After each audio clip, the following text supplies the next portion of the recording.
lane in my book is quite a bit puck favored. It used to be like considered one of the true 50-50s almost. But I think in this patch the puck has maybe a 10% farm advantage in that lane if both players play very well. You win like 60-40 maybe, and it's simply by puck has better damage and has better sustain in the lane by being able to dodge attacks with phase shift. You can counter out the Shadow Strike, and of course your ability to push the wave is better than Queen's if it comes to that, so you have a higher chance of getting runes because you have 2 spells that can nuke out the wave and better mana economy in general. I don't know if this was the right choice picking this Queen of Pain. They're picking it into Kunkka, who's considered a decent counter. If X marks the spot to put back, she can get messed with quite a lot by time dilation. And Lycan is one of the few carries that can actually catch you after your blink, so I think EG have the tools here. I kind of favor them a bit as far as this draft goes, because they solve the problems that they have. Yeah. I'm still interested to see how TNC set the pace for this game. We talked about TNC playing a fast game against EG. Their lineup will allow for that. If Queen of Pain's early rotations work out, if the Juggernaut finds himself useful with rotations, then maybe that's the for Evil Geniuses. When does the Juggernaut actually start his rotations? Where is his first impact he's looking for? Is it to go into the tier 1 tower up on the top lane? Is it meant to be to rotate to the bottom lane and try and shut down Arteezy? How does TNC keep EG on the back foot? I think their lineup is very momentum based, so it's very fitting, right? I don't want to call it a hit or miss lineup, but it's one where if you don't get stuff done in the first 10 minutes, I feel like it falls flat a little bit. So they've put themselves, in that sense, a little bit on a clock to perform actions, but at the same time, their lineup is also really good at doing it. At night time, you have Night Stalker and Bat Rider playing together. The Rubik can rotate for ganks. You have 2 strong cores to gank for. The Bat Rider is a really good hero to gank for at night time. The Queen of Pain can definitely find kills with Patient. And then it just comes down to, okay, do TNC perform this early game well enough that they built the advantage they need? Talked about. I think it's fair to say EG's teamfight is just vastly superior, and their late game I also like better, just because this is not the best Juggernaut late game. I think it doesn't fare that great against Lycan, and especially not against Void.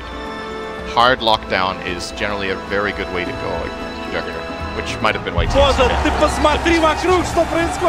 This also feels like one of those games too when like the Juggernaut is for once alone without the Magnus buff up, without that big burst flash farm that could come from him. Like when you look at the drafting and like just the item progression for him now, do you still want to try and go for that carry Juggernaut? And what is the progression? Do you go for the farming items? Do I dare mention the Battle Fury Juggernaut and piss off everybody in the world? I was thinking the same thing, if you should go farming oriented. But I don't think that's the way you farm with Jugger this patch. I think you go Mask of Madness, and then maybe you go into a Maelstrom. Like if you play very farm heavy, and then later on you can... This ain't no TNC. They're going to try and contest that top bounty room, pick him up, throw him away with the telekinesis. But then the focus target, it is going to be down towards the Rubik. 1437's on the run. Is there enough pressure from Sam H and Tims? There isn't in time to kill off Crit, but the CA Palm is there, making it difficult for Crit to escape. One more punch from Tims will do the work. But Sam H is taking significant amount of damage. First blood goes the way of EG. And as far as the bounty rune goes, TNC did at least claim 3, so it's a small reward for the first blood that they lost. That first blood goal went to Crit, and then he died immediately after. So he actually didn't gain that much because he lost some of it. That's a pretty even trade overall. Very curious to see how this mid lane plays out. I think this, Sumail is already starting to. Very good help from Tims will be coming in. Mel has successfully already created a double wave. This is a concept that we're going to be seeing a lot of this tournament. Since the mid lane was changed, so there's an extra creep, you can just dominate your opponent by pushing really hard and then having so many creeps under the tower that you can freely go and hit the opposing hero and limit his ability to get CS. Mel right here with this double wave. You see they have to yield immediately. There's just way too many creeps coming in. And realistically, Cuckoo is going to lose a lot of creeps here, so Mel plays it right. He did not on that one. Or that one. But that one. Underneath the tower does make it hard. It made it a little bit harder for Cuckoo as well when he's fighting inside the trees, but Tims, this is the reason why he's here. This is the reason why Night Stalker is a fantastic pickup. And a blink forward! Sumail may be in trouble. Cuckoo's going deep, but a little bit too deep. Underneath the tower, he'll burn the salve, but so does Sumail. Yeah, that's a good howl by Arteezy as well as an insurance policy there. But Nice aggression coming out from Cooper there, seeing an opportunity to counter it. I think this is how you want to try to play against Sumail. If you get the chance in mid, you want to try to pressure him, because else it goes the other way. Sumail is not that kind of passive mid player that'll just sit by and trade farm unless he has to with his hero matchup. So if this amount of pressure they're putting on the puck is very good for TNC here in the mid. Sumail has to play a bit passive now. He will get a second salve coming in, but they're successfully giving Cuckoo a good lane this rotation. The question is what it costs, because obviously that means the Night Stalker can't help top or bottom. So Universe is having a really good time against this Jerk. Yeah, he's able to find a lot of levels. They were trying to do something about it, like the telekinesis grabbed into spin. That was after he time walked, so Universe did take considerable amounts of damage from that. Yeah, Cuckoo, X-Marks, Torrented, support's coming in, Tims is on his way, so is the Courier, and they turn around and just punch into Zai. Cuckoo has to retreat back out again. He'll burn yet a second salve now for that mid. This will be... I think this is a good opening game to just see how the mid lane is going to be played this turn. This lane is the biggest lane of Dota simply because of the extra creep now. There's going to be a lot of emphasis on... Oh, Crit. Get out of here, Crit. Top lane, he's being fireflied up. Sticky napalm to 4 stacks. All that Firefly needs to do is get on top of him. Oh, the Centaur! But the Centaur Storm, it keeps Arteezy and Zai controlled. Crit will die, and Sam H will get a solo kill, trying to contest the dire pull on top lane. Man, if he would have killed another hero in that Firefly burn, Zai dropped pretty low as well. Sumail is on the wrong side of the tracks. One range creep able to find him. Tims will be there. Quick blink forward. Cuckoo's going to find the kill. Sumail finding himself stranded behind the tier 1 tower and getting punished on his way out. This early game is looking very good for TNC so far, not just because of the kills, but also the amount of farm that the Juggernaut is getting is very nice. They've managed to create a pretty 50-50-ish situation in that mid lane. Very important, as we the only hero who's suffering a bit as far as CS goes is Sam H, but he just found that kill, so he's also looking okay. And I think TNC's game plan now has been executed well enough that the first night time, now the night first level 3, is going to be really dangerous. EG needs to be careful not to hemorrhage too many kills right now, as Tims just got twice as strong as he was. I'm interested to see like which lane 2 he tries to gank up. You talked about his options to go for that silence to start with. He went for the 2 Void and 1 in Hunter of the Night. Found himself an Illusion Rune. So you've got at least that nice burst damage and triple, but what you don't have is the control, so Universe can time walk out, Puck will be able to illusionary or back out, and you've got different methods of escape available for Evil Eater's cause on the lanes, and then it causes a lag. You're not going to gank the lag. The silence point for Tims is going to be very valuable. It looks like he's actually prioritizing that as well. He's like sticking around in the bottom area, getting levels together with the Rubik. We don't that often see supports just playing together. Okay, he's waiting for a ward. This level 4 for him, that's very nice for Tim. Yeah, he knows where Universe is now. Drake is going to try to mess with him a bit. Yep, okay. So he can ward, he can leech, but there's no gank, and EG, you asked them not to hemorrhage. At this point, they're hiding on the map from TNC. There are no options on the field for a gank to come in from Tims. Instead, Sumail's trying to get aggressive in mid.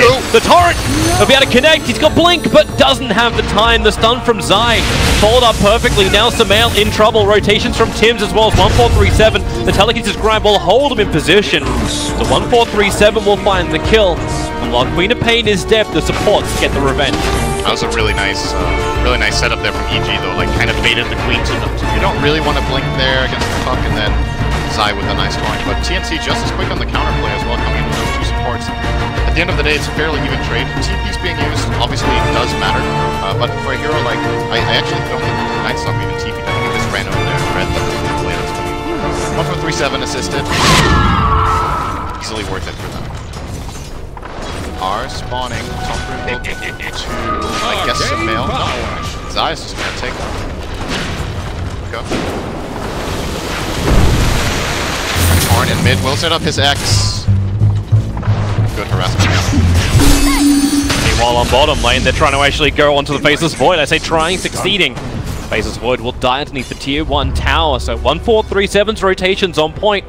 We're expecting that to come from him, but it's the fact that Tims is always there with him. The support combination of TNC rotation.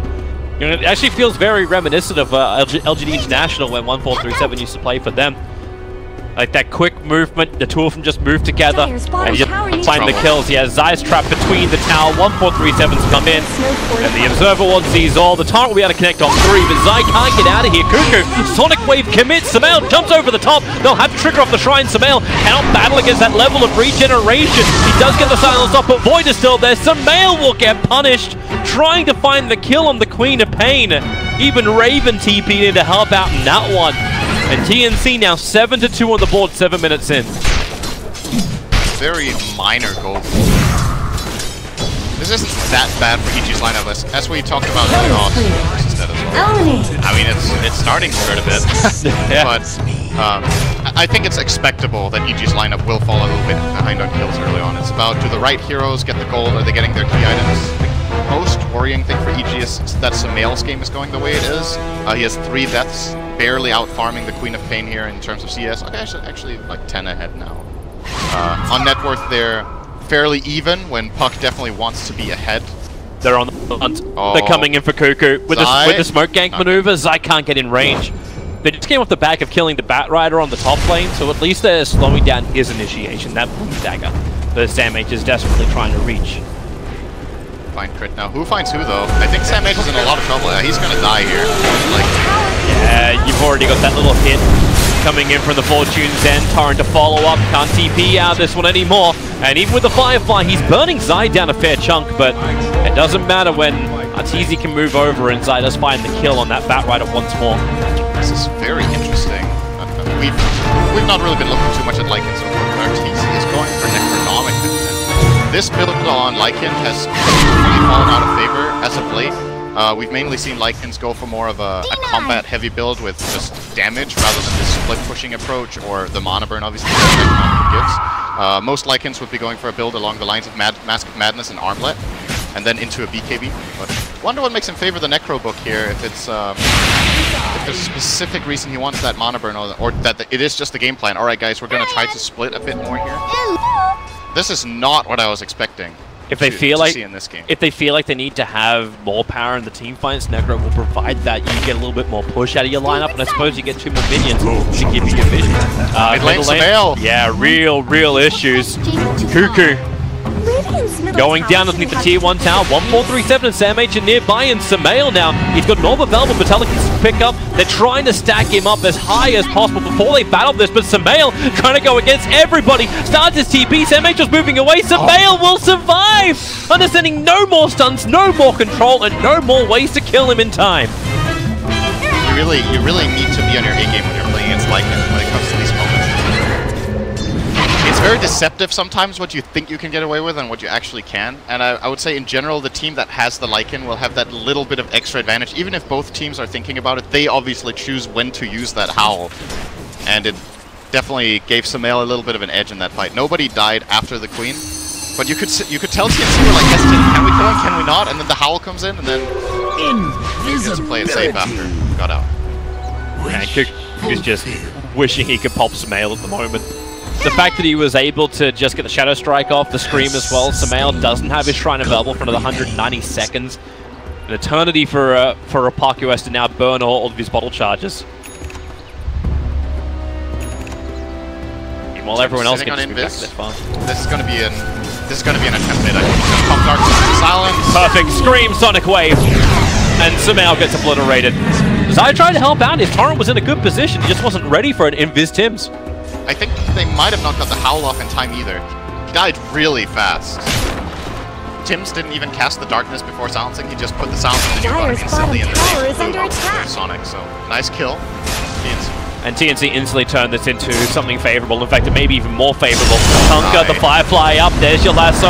They're thinking about clipping him, but they'll put him on the ground so Juggernaut can find it. The Chronosphere from Universe. It'll catch his teammate. He's trying to find time. Omnislash Cheval from Juggernaut starts his spin and instantly goes into the TP. They want to bail out this one. Tims, fly up. He doesn't actually have ability to TP out this one, and you'll have to jump up to battle him. It's Universe versus Tims. Who is king of the hill? Right now, Universe, he skipped more time logs, or he won't get it. Tims is the king of the hill!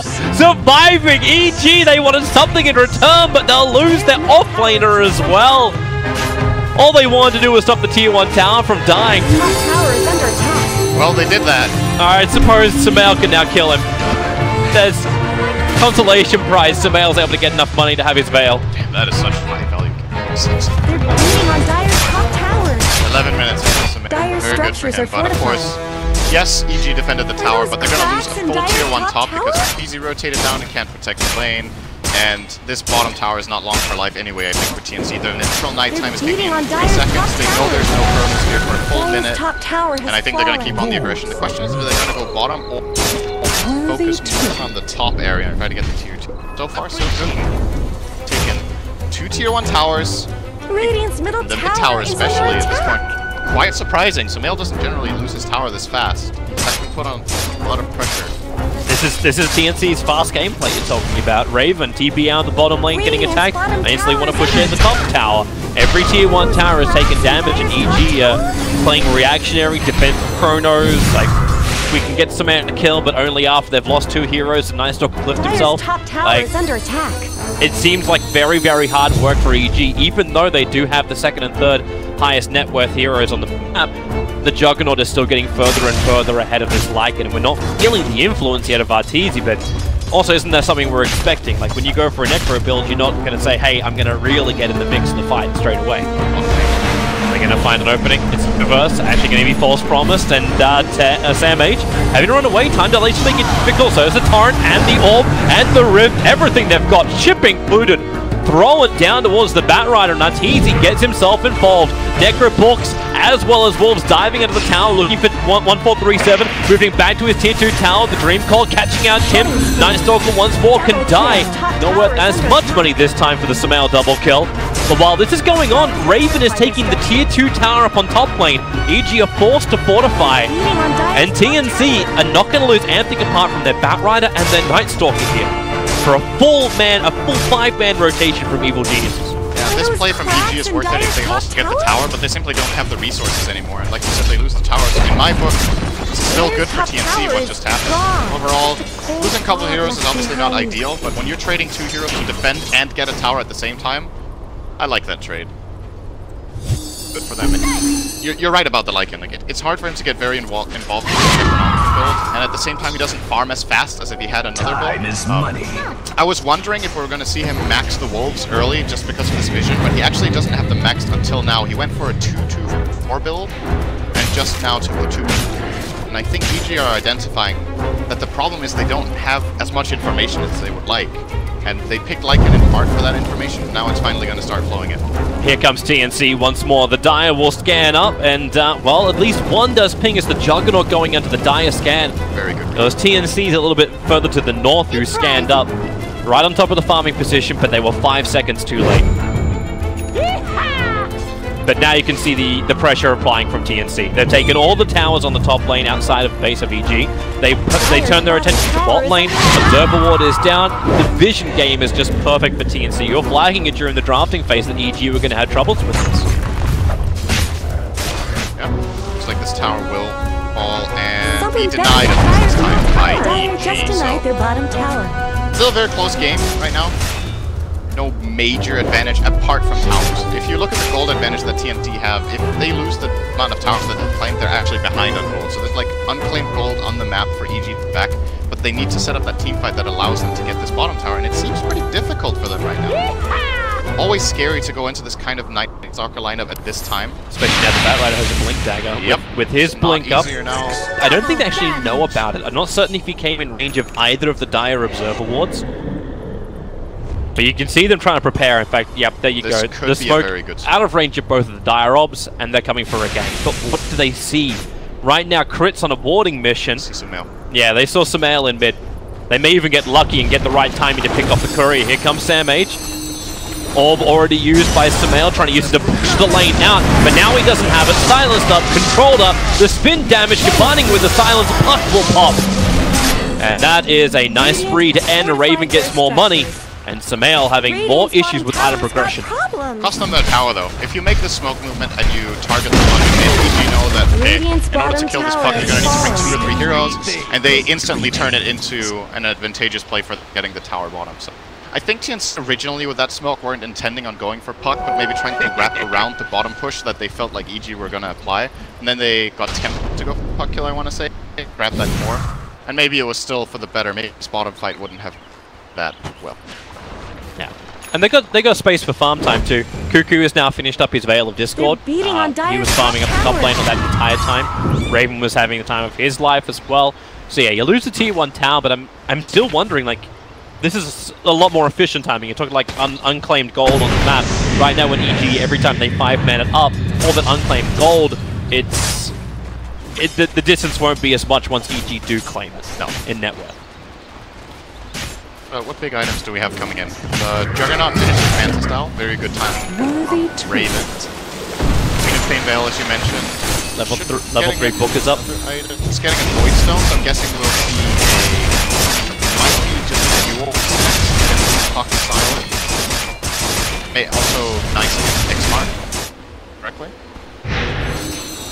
And on the EG side, Necro 3 is done. Puck with Blink.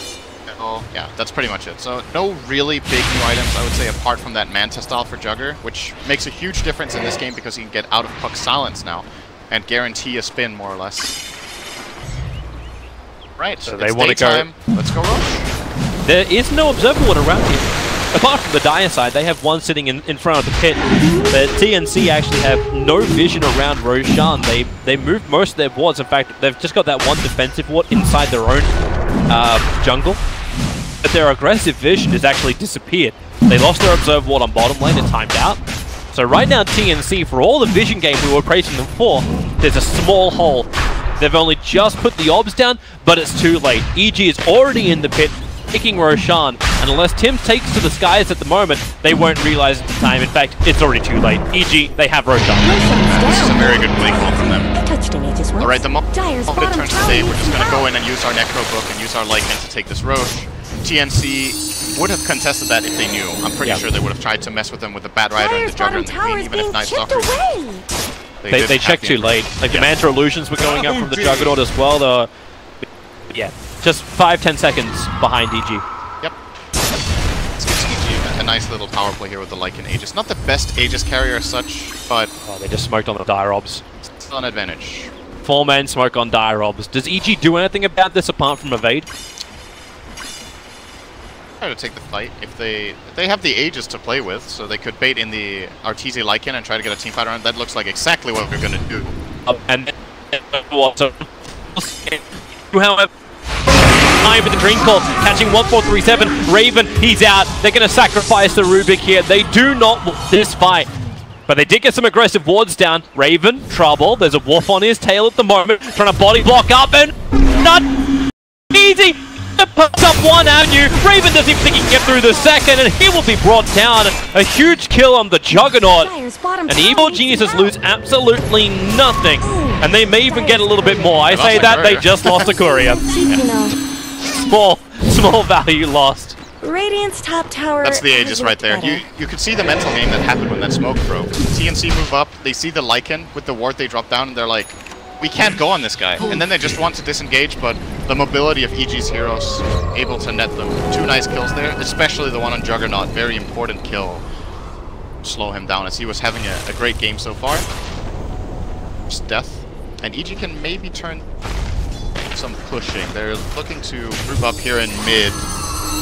Wolves are ready in 3 seconds to be resummoned. The Necrobook's still a bit away, but I don't think TNC want to fight this. There's no Sonic Wave.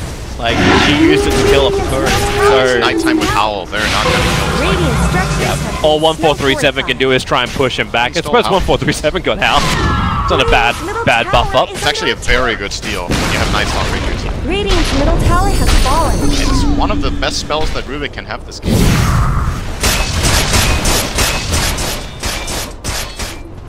And right now, EG, they don't seem to be too dissuaded by the fact he's got it. They take the tier 1 tower in mid. They're rotating as a full group to bottom. Once again, TNC is doing this split kind of pressure. Back up towards top lane. Sandmate is up here. Gonna find that farm to get him towards his BKB.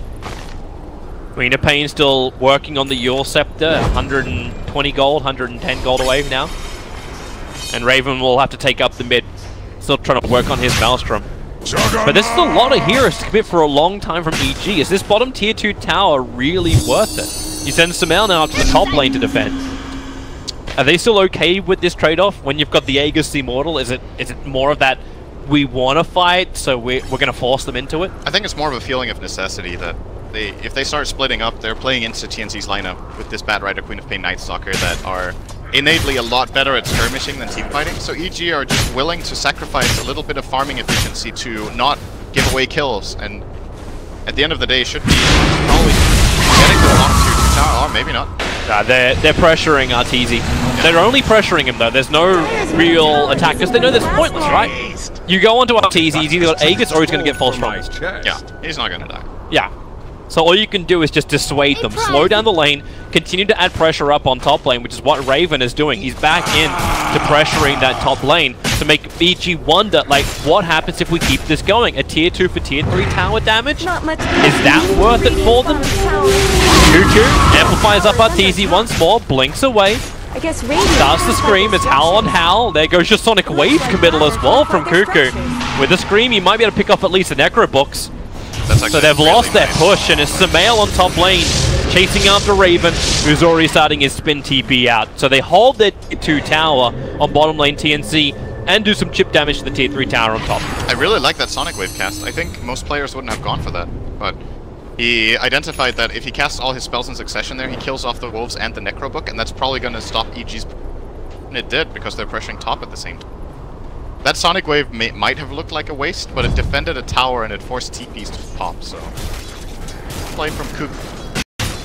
Read on the situation. Pipe finish now on Night Stalker, very nice item. This is a build you're going to be seeing more in this tournament. Night Stalker's used to go for Aghanim Scepter almost exclusively, but teams have identified now that it might be a bit of overkill on vision. Of course it's nice to have the vision, but you already have vision advantage just by it being nighttime, and then instead you can have a better team fighting impact. The problem of the Ags was that you give vision and that's it. Now he's giving them team fight presence by being able to pipe up the team, having magic resistant aura, and just contributing that way. You're generally going to see this build or the Solar Crest. And he's doing both. Item, and sometimes even both, yeah. And very standard. Could have maybe considered a Halberd. This game was two good targets, both the Lycan and the Void. Void right now doesn't matter too much. Dire's bottom tower is under attack. Yeah, I like this sequence of items a lot. I think the pipe first is the best. Judging by the speed of this game, TNC, the more towns they take, the more these fights continue, the more money they're going to get. They're looking for Raven. Universe going to Chronosphere him up. SamH nearby. Blink Lasso just controlling on Sumail. Torrent still doing his work. Raven into the Omni Slash. The Creep Wave soaks up a fair amount of the jumps, however, and Sumail keeping hot on his tail. So is Arteezy. You'll severing him up, and when Raven hits the ground, torrented up, he will fall. SamH also in a world of hurt, getting time locked over in the tree lines, trying to juke it out. He's lost his Firefly. He needs to blink away, but the urn, he jukes it! He went down into the small little corner on the left, moves down, can blink away. Actually, not even blinking, just goes for the raw TP out to safety. They will still lose the Juggernaut, but TNC, it could have been a lot worse for them.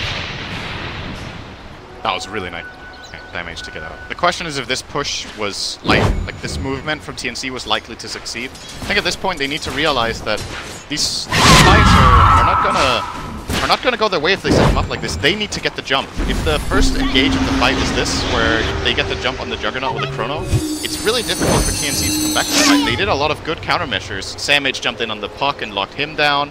They even stole Howl and used it with Rubik, I believe. But still, it wasn't enough. Universe. Hard to chase him when you've actually got that sticky napalm on him too. Tims needs to be careful with this gem. It's getting max rooted here. They're gonna chase him down. If Sumail finds him here, this is really big. He can't get close enough. SamH is also playing guard duty. Yeah, Tims has to be rooted. Both these teams are desperately trying to scramble for forwards. That one Dire Obs. Can't believe there's actually gone full duration with the Jammer True Sight on the Night Stalker, but sitting in mid lane.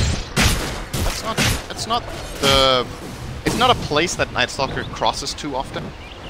Generally going to be playing around the two sides of the map and inside the jungle to, you know, control bounty runes, try to find the aggressive wards on the hills and whatnot. So sometimes these quote-unquote obvious mid wards can actually work very well against the hero who is looking for the more, you know, intricate spots.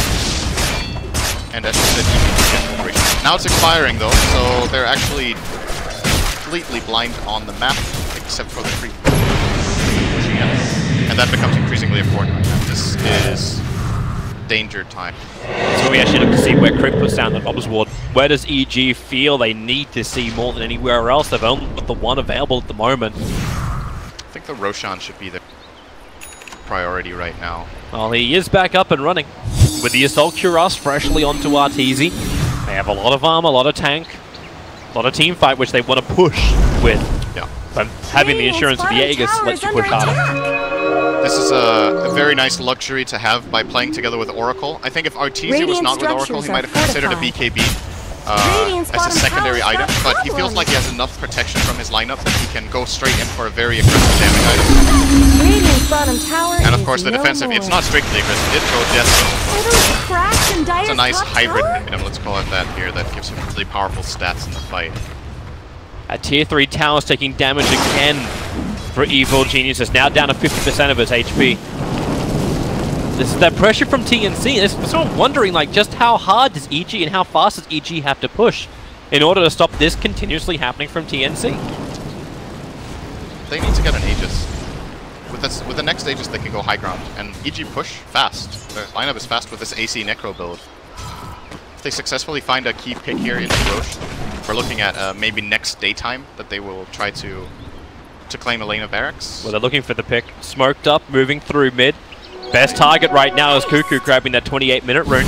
He's just farming up. They need the control, and there's your blink into a Chronosphere. It's perfectly done from Universe support on the way. Tim's going to be nearby, but they've already lost the Queen of Pain. Tim's will start his TP out, and they're going for Roshan. They burnt Necro Books as well as Wolves, so they really want to make the most out of this. They're going in for Roshan. Look at that haste rune from Samael. TNC just going to give this away? Samael's coming up for 1437. Yep. 1437 is trying to add pressure towards the tower. Okay, now Samael's actually keeping back. Zemage, Fire flying over, blinks in. Lasso going to grab Universe. Remember, they've got no Chronosphere to work with. Underneath Roshan, who's already down to 1/5 of his HP. Support will arrive. Raven blinks in. He was almost looking to steal off Roshan. They had to trigger off the pipe. What'd you end up getting stolen? Okay, it's just going to be ripped for the moment, but 1437 hit by the torrent with the X to start it off. That'll do the work. They're looking for more. Tim, Dream called up. Omnislash nicely hitting on almost all the heroes from EG, but the damage being distributed perfectly, meaning the Crick finds himself a double kill. And so far, TNC haven't found anything yet. Crit actually gets himself a triple kill, throwing out the nukes to try and lock down Cuckoo. He got X'd. He'll quickly Yule Scepter up, however. Dispelling it off means he doesn't get hit by the torrent combination. Roshan is still alive, but EG, they will shrine up and go in once more. That's a very big win for them. Very, very big win. They got the Queen buyback. They lost no heroes, right? They didn't have a single casualty. Yep. Buyback from Night Stalker. Did they steal his gem too? They have the Gem of Truth set over on Crit now. Yep, so they stole the gem as well. This is like the more or less the biggest win you can imagine. I thought TNC were going to get a good fight out of this when they bought back the Queen so late because the Necro book was expiring. EG had been using a couple of cooldowns, but they still held together very nicely there. The problem that TNC are facing right now is that they just don't have enough damage. They're not killing the heroes. They're playing into Howl, Mech, and False Promise. Time is money. And you see this Omnislash jumping, and he's getting some nice split damage out here, but immediately has to play defensively, goes into the spin, scared of the Ghost Ship, and this fight is already over at this point. No one from EG is even faced. They also have the Ghost Ship. Like, there's so much sustain that TNC have to get this jump where Batrider, Lassos, and Juggernaut comes in at the same time. And what started it all off was in that Roche pit. They blink Lasso, the Void, and the immediate X counterplay from Zai just makes that fight a walk in the park. So there's the question. Maybe the answer to why EG are always grouped up the way they are. They understand that how TNC do the fights is perfectly counted when they are there as well as 5. Yep. TNC want these individual pickoffs.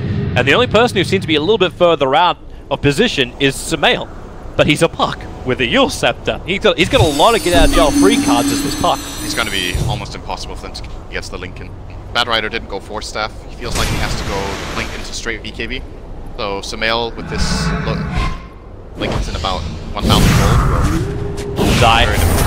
Looking for a kill right now. They're going to put down the sentry ward 1437. He actually did a defensive torrent. But they'll end up losing his life. So there's the pickoff EG was looking for. They got Aegis Immortal. They want to push in. And the line has been done. Arteezy will go through the bottom lane and attack the tier 3 tower while the rest of EG are assaulting the tier 2. And this time around, TNC's push on the top lane is not adding enough pressure. Raven is on his way up. They can soak up the wave pretty quickly here if they want to. And maybe they can actually force EG into a bad trade-off position. They're beating on Dire's top tower. But you've still got Necrobox. Okay, everyone's coming back.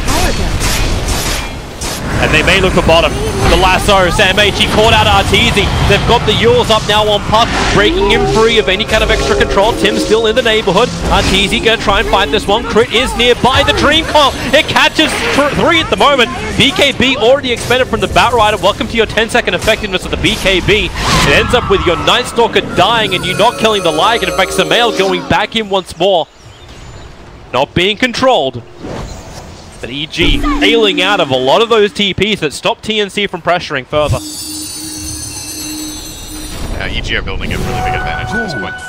This attempted split push from TNC top, they actually had a very good read on it. They were starting to hit the tower, and they got out of there just in time before Universe blinked for the Chronosphere. If that Chrono connects, this could have been a complete disaster. Instead, it's like a minor inconvenience. I think their Night Stalker, they obviously lost the bottom tower at the very least. Still, the map just feels less and less available to TNC. Now 8,000 behind on the gold. The key items coming out now. Finally, there's a Shiva's Guard here in the Queen of Pain. But the problem is you just got this feeling that she's still going to be very hesitant to go in. There's so much damage and control and sustainability in EG's lineup. She's trying to go on to Zai. X marks the spot. You still got the screen, the Sonic Wave available. Zai gonna let the ship fly, but you also have to protect the Queen of Pain, but cannot protect her from the Chronosphere. Orb damage, you got the Rift to follow up as well. Silence cannot blink away, and that is 86 seconds now without the Queen of Pain, and EG still itching for a push. They got the Aegis Immortal available for another minute and probably 20 seconds, so decent amount of time for EG to get the job done. This is Elena Barracks if TNC can't get anyone to TP home fast enough. Raven's gonna try through the mid lane, but he needs to chew through the entire tier 2. And so do EG top, but they're a little bit faster than this Necros, for that way. So they're already gonna reach the base now. 1 full minute to play with. They didn't even burn Necros, and they know Wolves, or Howl. Like, all of these things are available right now for Evil Geniuses. Arteezy will burn all 3 of them in one big go, and that tier 3 tower, it stand a chance. Universe goes in deeper. Sam H again has to defensively BKB the Chronosphere. Does split up the fight a little bit more. The Dream Coil holding in TNC, so Arteezy just does a lap around the Chronosphere to come in for the extra kill. There's a hit onto the Batrider, and TNC, they've lost control of this game now. Evil Geniuses taking the top racks, but what do they get in return here, TNC? You bought back on the Batrider, you're looking for a kill. At least Tim doesn't get hit by the boat, but they jump in once more. Blink for time dilation. You're gonna get hit once more by the Torrent, and TNC, they've lost too many heroes. That one pickup on the Queen of Pain has now just avalanched into this EG advantage. They can probably claim Megas here. They didn't lose their Aegis or their Cheese, I believe, in that exchange. No, they still have both. Yep. Just gonna head straight down to bottom. And the key piece of information for EG here is that they know oh, wait a second, they're gonna go in. Oh, this is really problematic. Maybe with the Omni Slash, Universe can time walk off so much of the damage. Zai will go down with the Batrider. He caused a lot of confusion. The issue is Raven. Manta break free of the silence. They still need to kill off Arteezy. He's in dog form. You'll set for him up. Cuckoo wants more control. They got the screen. 1437. He's got nothing to really give. The blink forward. You can time walk into the Fable, reduce that damage, but Universe, now the Cheese gets triggered. Samael's back into the fight. The Dream Coil will control him. TNC will push in the envelope, but right now, EG are delivering the death letter to their families. TNC, they've lost 2 lanes of racks, and the 3rd will be pending in a couple of minutes when EG's ready to push once more. That's how fast the game can almost end when you get the right kill at the right time. EG with that kill on Queen was so big because it's not just that they're killing a key core, but it's that they know for sure that she doesn't have buyback based on when she bought back for the Roshan fight. They still had the Aegis. If Queen buys back in that Roche fight right before they claim the Aegis, you know for sure that I still have Aegis. There's no way she has buyback. So that's the time it perfectly. Then you obviously know exactly what's going on. Chrono! Universe! He got him! The Torrent from Zai. They knew exactly where Raven was. Just trying to relieve a little bit of the pressure by pushing out mid and then the spin TP. Normally you're pretty good as a Juggernaut to get out of that one, but TNC, they realize it's over. GG, they've lost their Juggernaut, they still have no Queen of Pain. And Evil Geniuses, thank you Samel for deleting all of destroying everyone's fantasy points. Does that matter? I think it matters. Either way, Evil Jesus, a solid victory, even though TNC definitely showed their early game prowess. Words! Pro and West. Yeah, it just got to this point where it got too difficult. TNC played their strength early on, as you mentioned, but the coordination and team fight of EG's lineup just became too difficult to fight into. And when they found those couple of key moments that gave them the Roshans and just a couple of good team fights, I feel like TNC's lineup just ends up being too weak, and they played against the clock and they lost. Well, we'll have ourselves a quick break. We're coming back. There's so much more Dota still going on. So game 2 of this 2-game series, TNC versus Evil Genius, is our first series of the TI group stage here on Stream 1. We'll be back after the break.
Roshan has fallen to the Dire.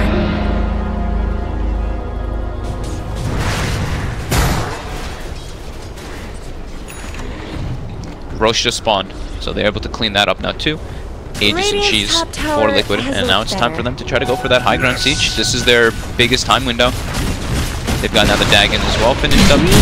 KPs are starting to tick down to their 5-second on Miracle, which my control 8, and Matu is 8. Sven should be pretty low as well, down to 6. Storm is down to 7. So all the BKBs for the most part are starting to drop. And as we've seen, as well as you were saying, Paparazzi really putting emphasis on trying to get this Bloodthorn done rather than holding on to any sort of resemblance of buyback gold. I mean, is it just the fact that they feel that they have to get these kills? There's no point having 2 lives on Sven. I mean, I guess that's certainly true with the fact that Sven, he is relying on having that God Strength. And if he does die once, having the buyback, not having God Strength, maybe it doesn't make that much of a difference. You've just got to go all out with making sure you're fully kitted for that one attempt. Now, yeah. Now, especially when you're playing versus Aegis and Cheese, and when your Storm still has buyback cooldown, you need to pretty much be that big. You need to have everything online for yourself rather than holding your buyback. So just the God Strength. Just kind of painful at this stage when you've got those 2 bits of the Bloodthorn, the Chrysalis, and the Orchid, and you can't have both out. I mean, obviously, yeah, he was wanting to have the Orchid at his readiness, so Paparazzi can at least have a further silence to offer for the side. But here's the push, Miracle. A little bit of time left on the team. A bit of a punch through. Actually, will be sneakily forced forward there by Super. Glyph will be back up in 1 second. There we go again, but there's Matu, jump in, Reaper's Dagon onto the Shaman. Not quite enough to kill him. Super's actually going to live through that, gets back to the shrine. So a good way for IGV to start. Oh, there's the protect for the combo. GH will force out, but they've already lost one. Matsu getting chased down. The BKB not doing anything, of course, to save him from the physical damage from Paparazzi.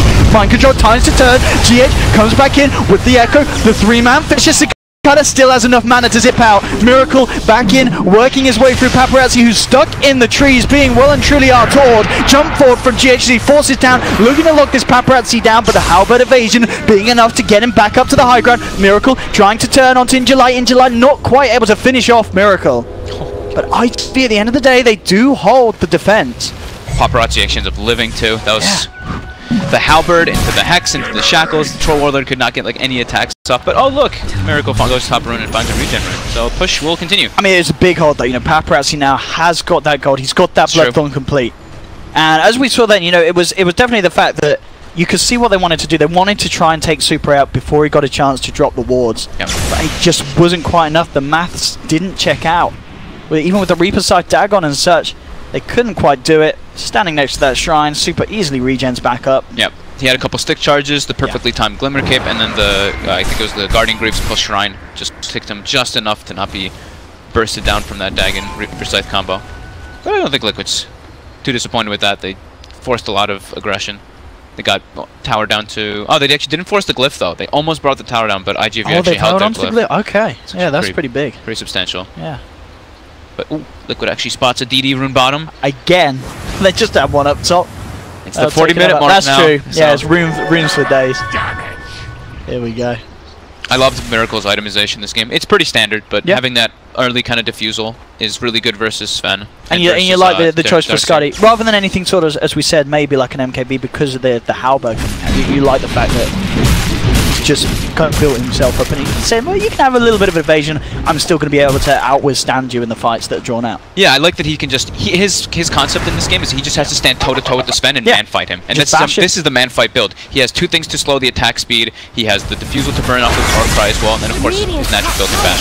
Nico will be forced up to the high ground by Super again with his cheeky 4-star plays. Injuly jumps in, only gets the vacuum onto one. Immediately has to put the BKB as he gets silenced up, surges himself away. Miracle just standing his ground, pummeling into the racks. The fortification will come through. Matsu jumping in, trying to zap down Paparazzi. Not nearly enough, but burst there to bring him down. There's GH coming in and catching two with the Echo Slam. Miracle trying to man-fight up against Dogfights. Will take it. Paparazzi gets the stun off in time. BKB as well. He's going to survive. Jumps forward, gets the second, picks up the double kill. And now the rest of Liquid. Miracle falling very low. The Hex coming out just in time to mind control. Trying to come back in. Miracle on this Troll Warlord, but it's not going to be enough as he'll lose the Aegis. Stun held onto mind control, trying to force the Nature's Prophet back. Paparazzi trying to go for a round two, but he has to be careful. Miracle back up with the second life, takes down Paparazzi. That's Paparazzi down for 90 seconds. No Cicada as well. They don't have buyback, and even though Liquid lose the Aegis, they absolutely walk away with this fight. They clean up the top racks. They should be able to just go for megas, and maybe even the game is only Injuly and Super left alive,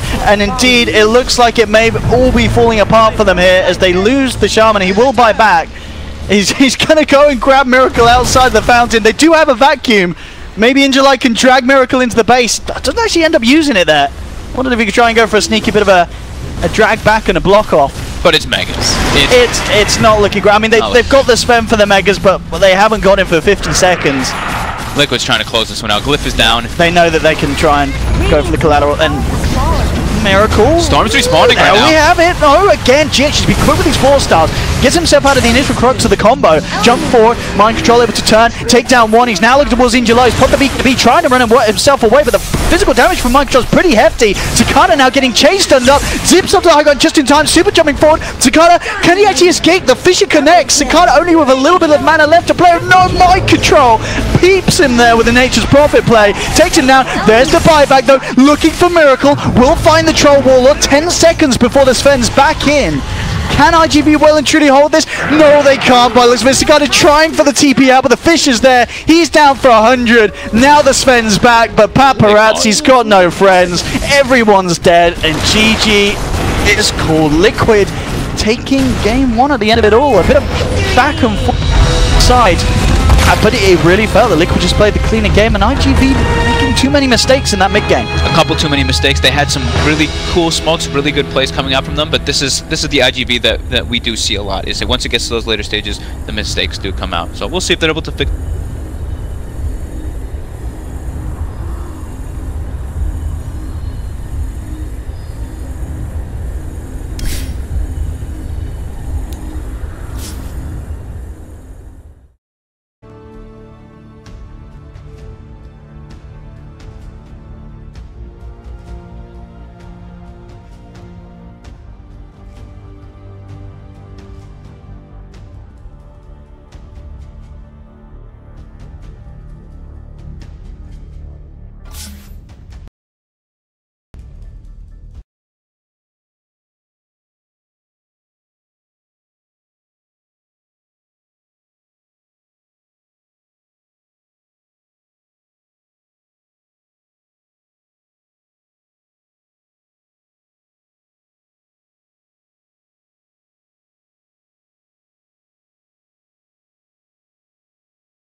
we turn away from this battle?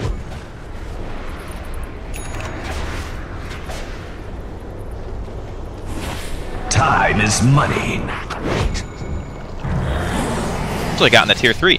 That thing took like, what, 40% damage? Maybe a little bit less? Yeah, it took quite a good chip. And he's also probably not feeling comfortable with, like, his position there. Like, you know, what if they do have He was walking back and forth, yeah. Yeah, it's game losing if you die as the Void there, right?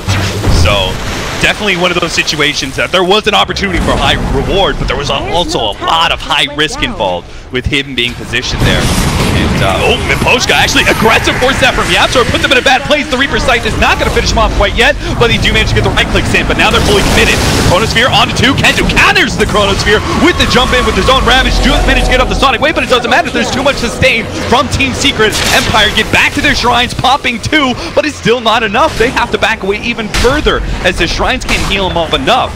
And Secret are able to beat now onto that melee Rax. Resolution's finally here, but it's a bit too late.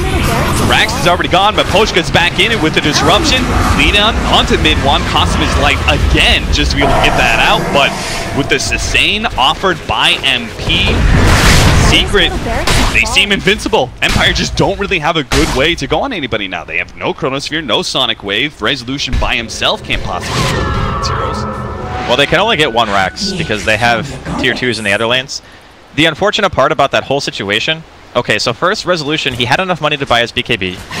But when you're in these types of situations where the enemy team is pushing a tier 3, you don't want to TP like 10 feet, right? Yeah. It just feels like such a waste because you know you have to get out of this again and immediately be able to push out lanes, and you need your TP to get out of that. So you need to save it. And because of the Force Staff forward, killing the Shadow Demon, it kind of made Gostick feel like he needed to Chrono to try to make something happen. But there was just no damage because Luna wasn't there. So it made it look a lot easier than it probably should have been for Secret to just waltz up and take that. Because if the Luna had been there, they get the damage out, the Eclipse, they probably kill at least 1 person before the Chrono ends. Yeah. And if that happens, you know, we could have seen a completely different fight. But when you're down a person, and mid 1 still has that Aegis in his inventory, it's a lot more daunting to walk in with no Chrono and no Sonic Wave. Yeah, for sure. I mean, if you can actually kill, say you kill MP, then boom, there goes all that sustain. You can't actually man fight as Resolution against the Viper. If you kill the Viper, then there goes a lot of damage. But unfortunately, both those cores staying alive kind of makes a duo that is too formidable for Resolution for now. But he is that big late game farming core. And he is beginning to get out of control. He's working towards the butterfly next. 26 minutes in. His farm is pretty respectable, sitting at 15k. Viper at second, sitting only 14k, despite all of the various objective gold that they managed to pick up. He's actually going for an AC objective. Great choice. Bolster up against the inevitable physical damage that's going to come from the Luna. Speaking of Luna, she's going to back straight into this smoke. What a terrible position. Secret, you taking advantage of it. You need to be able to jump forward and slow down Resolution somehow. They draw out the Ravage. They say it's worth it just to be able to get this core, but he gets out the BKB, so the Reaper Sight's not going to be enough. Can he actually output the damage to kill anybody here? Not even close, and he doesn't have his ultimate either, so even if he buys back, the threat is just not going to be as real. Team Secret are still limited by those tier 2s. They're going to have to deal. They're going to go up to the top lane to try and push that one out so they can actually force up buyback from the... It's a tremendous amount of pressure that Secret have been applying basically since minute 0. A lot of it you could go back and say, sure, if FN didn't have such a struggle of a laning phase, maybe they could have impacted the game a bit more. But you have to still say, Empire's recovery in regards of overall net worth was admirable. Like, they overcame one of the biggest mid discrepancies I think I've ever seen to bring FN. Like, he's not top of the net worth, but he's in a really good spot considering the circumstances. And yeah, the unfortunate part is Resolution popped everything before he died. So now this defense is going to be, I don't want to say impossible, but it's certainly not going to be easy. No BKB, no Eclipse, no point in buyback, that's for sure. And it seems like Secret are going to let up on that push. Spend a little bit more time farming. They've got some big items coming in. Looks like the Reaper's Scythe is going to be Reaper Sight. Jesus, Aghanim Scepter to upgrade the Reaper Sight. It's going to be coming in pretty soon for MP. That Assault Cuirass is also a huge upgrade. Roger and Empire do manage to come forward here. They get the X onto the Viper. Is this really the hero they want to go on? Not really. They got a poke and a prod. They do manage to get the Chronosphere. They swap back down the clip, but they are going to be able to blow up at least one here. Now MP, the next target, does pop. A little bit of Ethereal to help him against this physical damage. Resolution puts forward. He's already on to half HP. It's getting a little dangerous. They need to try and finish up MP. The Reaper Sight goes down, but the BKB is still up, just barely. Resolution gets away, turns around, gets a little bit more damage out, and now it's just a full-on chase for Empire. Finally, they've won a team fight, and they need to catch as much as they possibly can to make this all worth it. Looks like Kazu is eventually going to go down here. There's no real escape for him, so they're going to be able to get 3 kills off of that team fight. A huge swing to the favor of Empire, but if they're not careful, they may actually lose a hero of their own here. Yaps are unable to get off the silence, though, against Lincoln.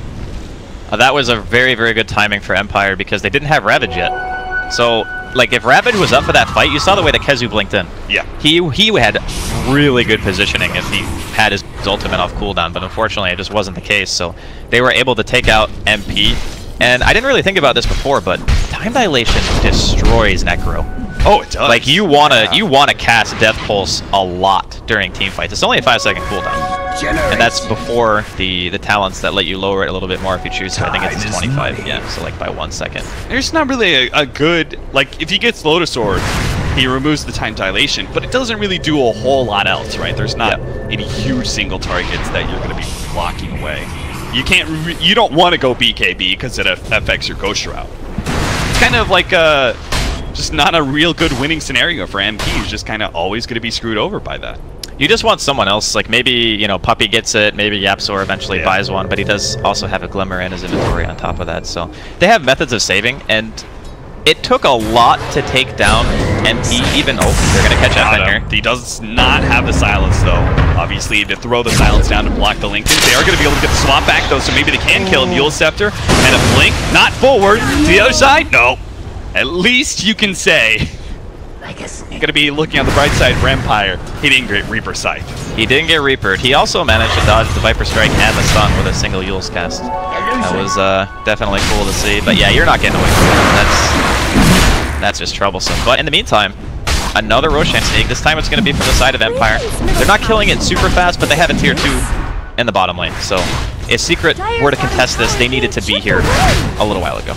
Yeah, the exchange is not that bad, right? I'd say it's actually better, to be honest. Because, okay, you have an Aegis on Resolution. He can just go in, you know, YOLO, doesn't have to pop his BKB. And then, as well. Yeah, this is a... I would say don't get caught. Yapsor here does manage to stop Poshka. That's one. Ghost Stick. Looks like his Shadow Blade is going to be enough to get him away. Just barely, though. Making the best of a bad situation. I gotta say, Empire, again, the lanes were not ideal. And when I say not ideal, I mean they got trounced in the lanes. Like, they really did. Sure, you killed Kezu like 3 or 4 times. That's, you know, kind of expected if you keep showing in lane. But the way that they're holding off, given how bad the early game was, a lot of teams would have crumbled to that pressure. Yeah, it's amazing what they've managed to accomplish. The so little move. A little room to maneuver in this map. They just were able to farm up a lot of space for Resolution. They just kind of created and created. They got a couple of very key kills with their combination. Chronosphere and Eclipse, or Chronosphere. Secret are beginning to stall out a little bit. They still have, I think, all of the mechanisms. Oh, he actually changed it up. No Aghanim Scepter for MP, actually goes for the Force Staff instead. It just has a value point booster for now. It's a solid choice. If you looked at the way the last fight went, when he got chronoed, he still died, like, but well after the chrono dissipated. So giving himself an additional save and not having to be completely reliant on getting swapped out, I would say is still a pretty big deal. Supporting cast have Puppy hasn't actually upgraded into Solar Crest, picked up drums, and is now looking at a Ghost Scepter. Our Night Stalker has that Glimmer Cape Force Staff that we saw earlier, and is going for the Halberd up next. See if he can stop the Luna. Where did Radiant's I middle really tower like the new change of the halberd and being able to disarm before BKB, especially since you know with a hero like Night Stalker you can actually move pretty far forward and get that off. Right. It also helps remove Lincoln, which means he could get a silence onto the Queen of Pain easier. Halberd's just a ridiculously efficient item in of itself. Like before, people didn't buy it because, like you said, it wouldn't linger. Oh, a complete whiff from Ghost Stick! That is a game loser right there. The silent swap back. Ghost Stick's gonna die for his sins. And the extra punishment of the Reaper Scythe as well. So I'm not. They didn't have a high ground ward either, right? Like they didn't get dewarded or anything. Yeah, just, there's no sentries. He just went for it. That is, whew, that is aggressive. Say the least.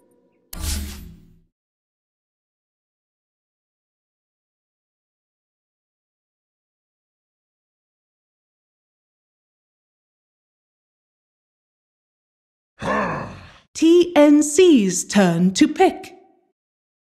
Whatsoever in their Drow lineup, and that sometimes works, sometimes doesn't. Maybe they can get away with it because they have Oracle to protect with, but there is the Silencer. I'm actually not that sure for EG because of this Mirana pick. 10 seconds left. Frontlining is not going to be Decided? easy when you're playing the Global and a Batrider. But if you 5 get that seconds 5-second remaining. arrow, that's why I'm wondering if this is actually a Zai Mirana. Rotate with him and then let the Puck for Sumail go mid, let the Weaver go off lane. Universe offlane Weaver? Yeah, Universe off lane Weaver. Yeah, it could be. Because who's really going to be controlling him properly? Like the SK closing distance on Weaver, as long as you can keep the vision up, you should be fine. TNC, we're going to see the last piece of that puzzle, and it is actually the Phantom Assassin you mentioned. Someone had to close the distance between the Drought Ranger and bring the heavy amounts of physical damage, and now they've got that. Damn, Cuckoo set looks amazing. The Tinker? Yeah. I like the PA. It looks like Robocop, but like Tinker. Okay, maybe Gadget. I like this PA set as well. These outfits are pretty cool. And then for some reason Drow has purple leaves as shoulders. Yeah, I don't know. I don't know about that. What is that? I don't know. That doesn't seem right. It's like she just stole. Well, you know, like a big thing about like Drow Ranger's items, and she's like she steals everything that. Yeah. Because she just picks up all the crap off the ground. Pat in the woods. Hey, would you want to wear something like that? No. Probably someone just got and said, "This is a fashion crisis," throws it to the ground. Drow Ranger's like, "I'm a fashion crisis. I'll take this." Actually, it does look like a fashion crisis. This is like a bit all over the place. Okay, let's talk about the game though. Yeah. Let's do that. So I favorite on this draft wise, but I like their chances better just because of the Prepare for battle. the way their lineup matches up against G's and the fact that they don't have a front line. If TNC's lanes go well and have these key items come out, the Batrider, Blink Dagger, and both PA and Tinker have farm, I actually think EG are going to lose this one late game. I think the Radiant lineup is extremely powerful at team fighting this time. They solved that problem by having both the Sand King and the Silencer. They have good lanes, and EG's lineup is very one-dimensional. Oh, Crit, you're not going back for this, are you? Is he going to try and deward? He's going to deward the Sentry Ward and keep his Observer Ward alive. They're going to spend another 100 gold on this to try and stop the block. Very nice. And that started up nicely from 1437. He knew exactly, but he couldn't attack high ground. He didn't see up the hill, so he had to walk all the way around to attack it. I was going to say, man, that's a really great win for TNC. Now they can open up their pull. And now your offlane would be more scared, but... I think what TNC should do is they give Raven this rune and he buys a sentry immediately. How about Tim's and Sam H can just kill off Arteezy? Oh, that's another way of getting gold, I guess. Yeah, Arteezy. You try and turn around when he's gone for, like, he's already gone for the precision aura. That's going to happen when you're running a 5 range lineup. Yeah, this rune is TNC. Yeah. No, Chris is going to try and contest this as well. He is going to regret that. Oh, Tim's... He didn't cut the route! He went around! And now, well, where's your Burrow Strike? It's going to be 3 runes again to TNC. That's how last game started, but this time around, Burst Blood will go the way of TNC, and there's nothing Arteezy can do about it. He held the stun the whole time and used it as a finishing move when they didn't even need it. That's pretty funny. Alright, anyway. Yeah, guaranteed, man. There's no KSing in a team game. Why not? Why not get the kill on the Sand King? I mean, I think it's arguably better to have it on the Sand King so he gets fast strangles. Oh, Zai, he found the courier. They tried to send it around the corner. Tim's Burrow Strike to try and cancel the attack. But it's the salve that was moving in towards middle lane for Cuckoo. He wanted to be aggressive against Samael, and now they both have exactly the same thing. They're both double stacking. Cuckoo's running the Ring of Rosie, and Samael's keeping the creep wave closer on his side. Yeah. The players are going to try to avoid what we saw in the last game when I mentioned the double waving. Want to prevent that from happening. So you're going to run in these like weird circles to not get completely outnumbered on creep. Samael has still managed to set up somewhat of a like 1.5 wave here. And Cuckoo will be pushed into his tower, but this is not too bad. Like, this is definitely manageable for the Tinker. Zion 1-4-3-7 beating the crap out of each other. Raven would love to attack into him, but a quick Shikuchi away, having that early Blightstone makes Zion's harass pushing quite difficult. Not to mention he also blocked up the pull that 1-4-3-7 was attempting. Did you just say Shuki? No. Good. No. I hope not. Oh, you did. I just remembered. You had like this full year where that spell was called Shuki. You're not allowed to actually start putting those thoughts in my head. You meant to help me, Cinder, and not give me bad ticks for TI. Like, that's the worst thing ever. Here comes Shuki. Gucci, damn it. Oh, nice fast dagger there from Raven. Will break the clarity of Zai. So far, so good for the laning for EG, though. They're getting very good CS on both the Drow and the Puck. Mid lane is a bit contested once again. Tims is securing Cuckoo a good start on the Tinker. And as it looks right now with Cuckoo's skill build, he is doing the aggressive killing route with 2 in laser and 1 in missile. No marches just yet. Might still see him go the march route after this, just have a bit of an early harassment build in lane. But it's very telling.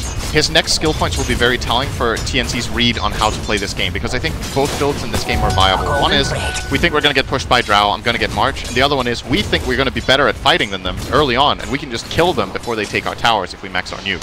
Leading on Dire's top tower. Gonna see what he chooses to go for. Rune, crits. Yeah, crits on the run from Tims. Meanwhile, Samael as well as Zaya teaming up on Cuckoo, and they've got the damage. It's so much negative armor when you've got the Swarm plus the Blightstone. Swarm, Blightstone, Drow Aura, and Tinker has no defensive play except lasering a hero. That's a pretty big problem in this game when you have these 2 mobile ranged heroes with a Dire and lane that like to just be able to at least get away somehow. Has to rely on protection from his teammate, and Tims was not in the right position to save him. I still want to flag a bigger issue. It's the fact that Universe once again is having a great offlane. Zion with the pulling completely messed up the equilibrium. That bonus damage that he's had early on has allowed him to go 18-5. He's got more CS than Arteezy has managed to achieve. And this is against like the safe lane PA, who's now 13-0. You managed to catch him a little bit underneath the tower. And, well, okay, there goes Zeiss. I did do something about him now. Cuckoo has the nukes, and Tim's had the Burrow Strike. Yep. Weaver has to be a little bit careful in the mid lane. The amount of burst damage that Radiant has is really high. But this is something we've seen a lot of times from EG. They put Universe off lane. No, that's not going to work out. Not so good there. They put Universe off lane on this Puck, and then he has either Drow or Maiden or both auras. There was a lot of games like that, I think, in the Kiev Major. And then they start out with 1 hero in his lane to help him get a head start. And they get a very farmed Puck as a result. And that's what Weaver accomplished in the first 2 minutes, just helping out Universe get a good start, and then he went in to get that kill in. Universe, nice defensive play, getting away from that harass. Forcing a salve out of Raven here as well in this wave. SMH is really trying to get up in the face of this safe lane of EG. As much pressure as possible. He's gonna get a decent amount up here. This safe lane of TNC of EG is not that strong. The Drow is one of the weakest heroes in the game. 6, and that was actually a kill. Yeah, Zai as well as Universe once again. Like right now, they're not even getting like a huge amount of bonus damage. It's like 10 bonus damage coming in from the Puck, but catching him out. Again, try to get in the way. Like 1-4-3-7 throwing his body in the line, so Zai cannot continue to creep pull and take the farm away from Raven. But Raven can't survive this. He's out of consumables on the safe lane. He needs more life. The big problem for him. There's only 1 tango coming in. Sounds like he has to buy something. Zai thinking about it, cutting the wave. Top lane damage. So The interesting thing about this game is that every core in the game is having a decent amount of farm. Like, nobody's actually sacked. That's actually a nice play. Phantom striked himself forward, so he got hit by the Orb of Universe, but Zai wasn't able to finish him off. Radiant's bottom tower is under attack. Tim's also started his TP in very quickly, 1-4-3-7s here, and they're going to finally secure. In fact, they may actually just have to give the farm to Tim's. Yeah, they're sending Raven all the way back home. This kill of Phantom Assassin is just getting gibbed so hard. That's not too bad if you look at the CS. Like all the 6 core heroes are doing fairly well. I mean, Raven would obviously like to be better than this, but given the circumstances, I think 25 CS at this point against this lane is pretty respectable. And he would like to have more, of course. Like it's not the perfect game, but as far as the CS goes, EG have a lead of about, I guess, on average, like 5 CS across their cores, and a bit of a gold lead here, but it's to be expected when they're in a draw lineup like this. What really is going to make things come together is the first couple of fights, especially that the Bat Rider manages to set up the Radiant. If they work, then this lead of EG will not be sufficient. Raven's trying to kill off Crit, rotated up towards the top lane. Arteezy with just the level 1 Gust, dissuading Raven, but the lane change up. Let's see how long it lasts for. You've already got Zai here. Raven needs someone to jump back out to. They TP'd in to help out, but it was Sam H who went to the shrine. He didn't actually go all the way in, but Crit and Arteezy have come out so far to try and fight Raven that maybe Sam H can capitalize. Tim's moving up too. They see him thanks to the Dire Observe Board. Arteezy completes his TP out to safety. Zai, Chikuchi will get him away to safety, and Crit, well, he dies for the cause. It would have been 2 kills for TNC if there was a Dust on the Sand King. I think he's going to buy one soon. After that, it's going to annoy him that Zai was just able to freely run away there. Either him or Sam H might see pick up a Dust of Appearance. Flying out another healing salve for Raven. They have to give him something. Like, top lane is the best place for him. At least TNC can do, like with 1-4-3-7 on the bottom lane, he can soak up some levels, do some harasser range against the park, but he knows he can't contest it. Not until Cuckoo has BT. Then the dynamic of this game can change. Yeah, that's still going to take quite a while. Male in this mid lane having a good time. Generally, I would say this is a... Gucci just got burned from the Weaver. They've got a 3-second window now to catch out Zai. Upso's available. They're going to commit it, but the Dream Call from Universe trying to counter off the gank. Zai, he's able to Gucci himself away to safety, and Bat Rider will fall. Is TNC being aggressive, but underneath the Tier 1 tower. They get punished, and punished hard. They got the tower down low, they forced 2 TPs, and EG have 2 low heroes, and all they got was a kill on Bat Rider, which was definitely needed. If EG didn't get a kill there, that wouldn't have been very good for them with that nice 3-man call from Universe. But yeah, good play from both teams in my opinion. They forced the rotation out of... TNC forced the rotation and put pressure, and EG respond very quickly. And suppose you got the puck off bottom lane. Raven has more space to farm up. You've still got Cuckoo getting more and more space as this Tinker in mid. Yeah, maybe you're right. Maybe the sacrifice, the aggression, and the rotation from EG was all worth it. Tim's Observe Ward down. Not sure if Crit knew what happened. 1-4-3-7 starts his TP out. He goes all the way home. He ain't taking any chances.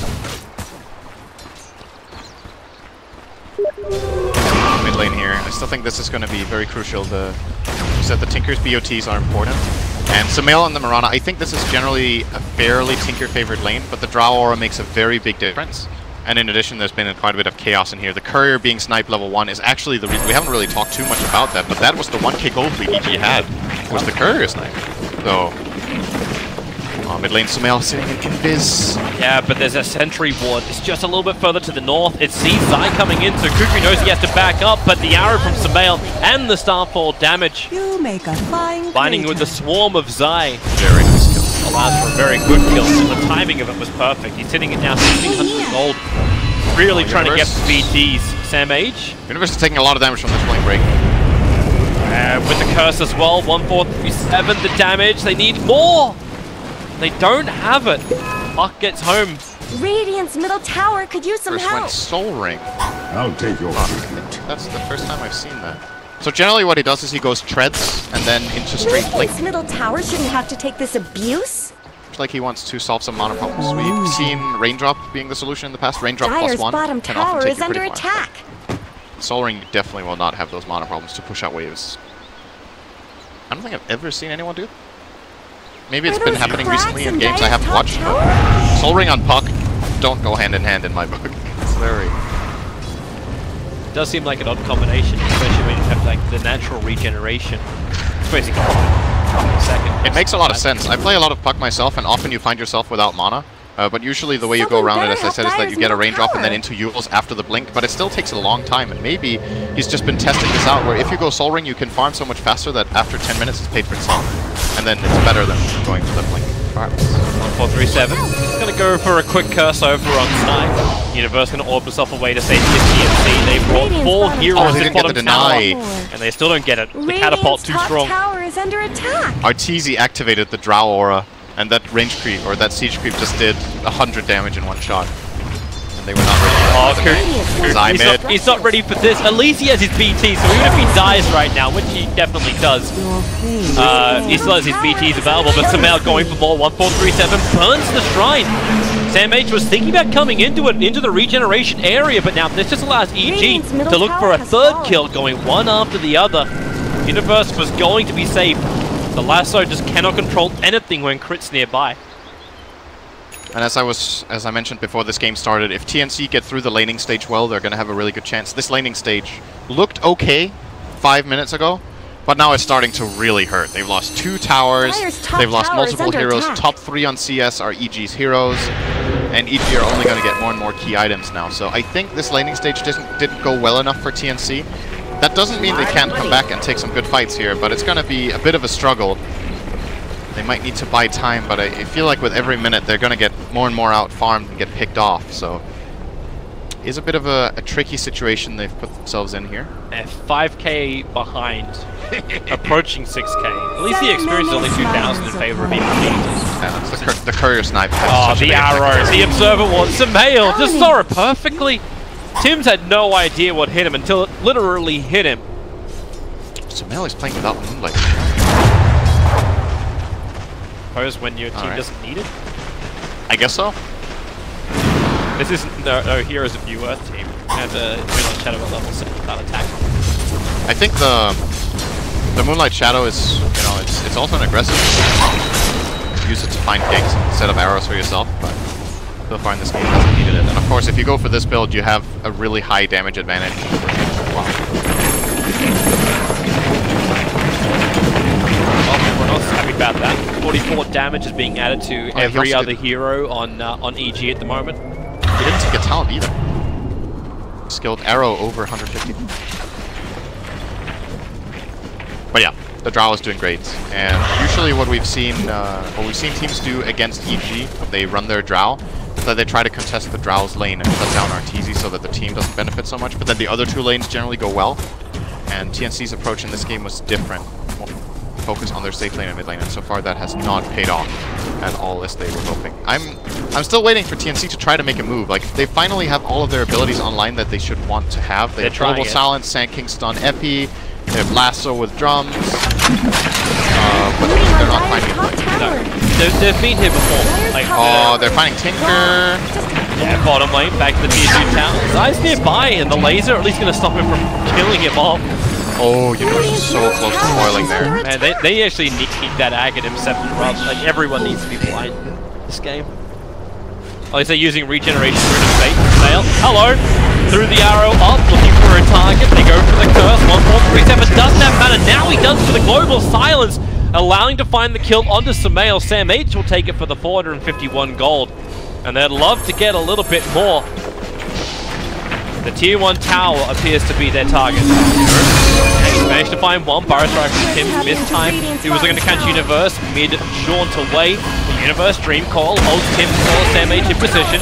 Crit. Not finding any opportunity. They don't have reveal against the SK, allow him to go for another Burrow strike. You get the silence from Universe, at least allowing...